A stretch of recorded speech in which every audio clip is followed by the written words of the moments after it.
Hey guys, what's going on? My name's Pat. Welcome to, I guess it's the Grumpy Uncle Advice channel. And I don't know, you may be wondering who the hell I am and what my deal is and who I think I am and why you should watch me for any advice at all in your life. And you don't have to. And I am that guy. I am that guy.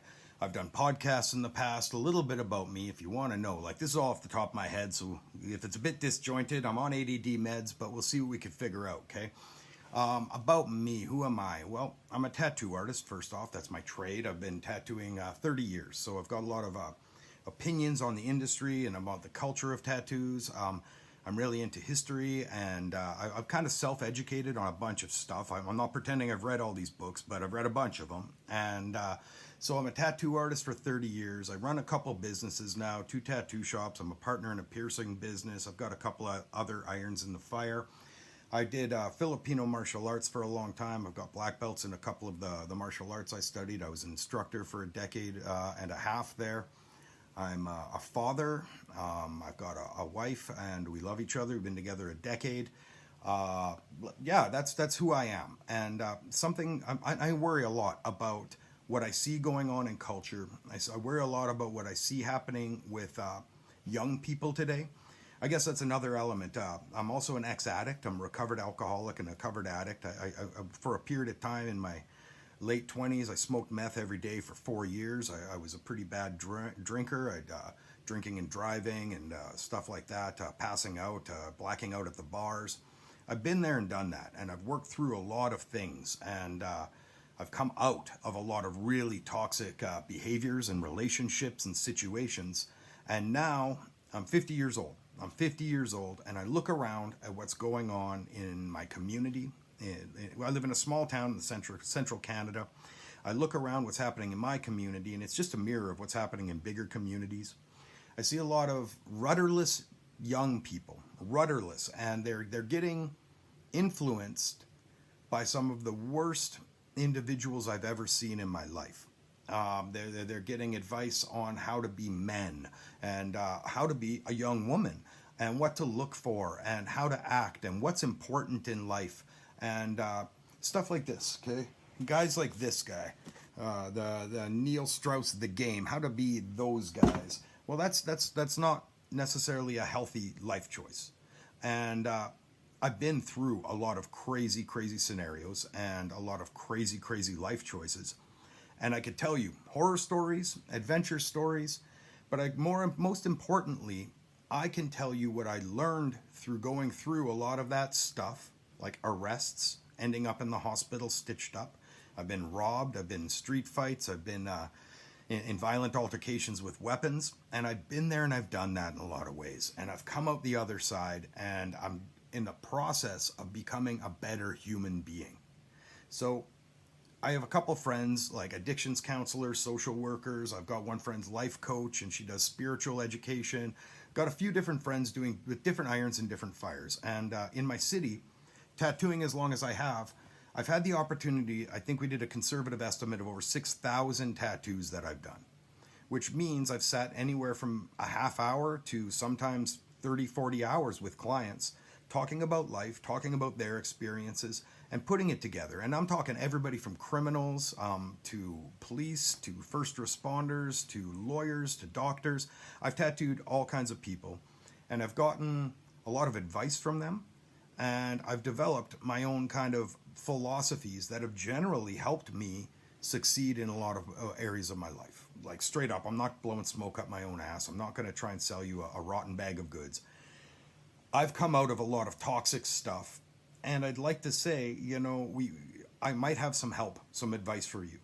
I might have some feedback on things that you might be going through. That maybe your old man isn't around to help you. My old man wasn't really there to help me through a lot of the hard stuff, and 75% of the prisons are full of young men that didn't have dads. You know what I mean? And I think the role models of what men are supposed to be are being pitched by some of the worst individuals out there.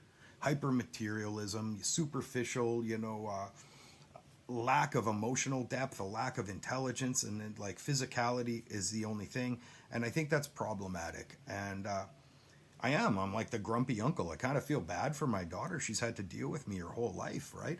But that being said, I'm pretty happy with her. You know, she wants to be a doctor, honor roll, university, that kind of stuff. So, a guy coming from a past like I've had, in order to raise an okay kid and to have a stable relationship, I've kind of, and a couple businesses and mortgage and all of that stuff, I'm doing all right. I'm doing all right. And everything I've gotten has come from a minimum wage job. I worked a minimum wage job and I socked away a little bit and I got a little bit here and I took that little bit I made there and I went here and I went here and I went here until I was able to establish a fairly secure job. Again, like running a business like anything else, it's a work in progress. You got to navigate a lot of different moving parts and factors, you know, people that don't want to show up to work or people that are different priorities. Some people want to leave, other people want to come, but do you want to work with the wrong person? So I've dealt with everything from moving furniture, dishwashing, doing like grunt blue collar work, to now being able to be kind of independent. I work for myself. I kind of make the rules in my little world to have downtime where I can do this kind of content for people. So I'm not pretending to be a guru. I've studied a lot of like different philosophy, Eastern philosophy, Western philosophy. I have faith. I do have a faith in a higher power. But I'm not trying to be anybody's guru. I'm not pretending I'm a life coach. That's why this channel, I want it just to be grumpy uncle advice. If you got questions, DM. If you've got any comments or anything like that, don't hesitate to reach out. You know, as long as you're respectful, I'll be respectful of you. I'm probably not going to have much patience for a lot of critical, negative stuff going on. I've got enough of that I'm trying to work through and heal from and become a better human from. I don't need to be dragging all your 2025 negativity of existential crisis onto me. If anything, we're trying to build each other up a little bit instead of tear each other down. And unfortunately, a lot of people aren't used to hearing blunt advice. And it's not coming from a negative place. I'm not going to be, you know, like the racist guy at the Thanksgiving table. I tend to lean a little bit conservative, but it is what it is. Like, I used to be a leftist, but now I hear that I'm conservative because I disagree with the direction of a lot of stuff going on in contemporary society. But I'm going to be here. I'm going to be a grumpy uncle that's willing to give you some advice. Try and keep you out of crime. Try and keep you out of negative consequences of your choices, right? You know, I guess the Christians might call that sins and the Buddhists might call that karma, the consequences of your choices. Because I've made a lot of them, and I'm the result of a lot of the consequences of my choices, and hopefully I'll be able to help you navigate some of the stuff in the way that I wasn't able to, and I ended up with the negative consequences of it that I'm trying to undo today. So yeah, if you're interested in what I got to say, a couple ideas, got questions, anything like that, like, subscribe, hang out, listen to a couple of the other, I guess, videos that I'm planning on putting out and see if any of it resonates with you. All right? All right. Peace, love, and granola, folks. Hope things work out for you. Stay tuned.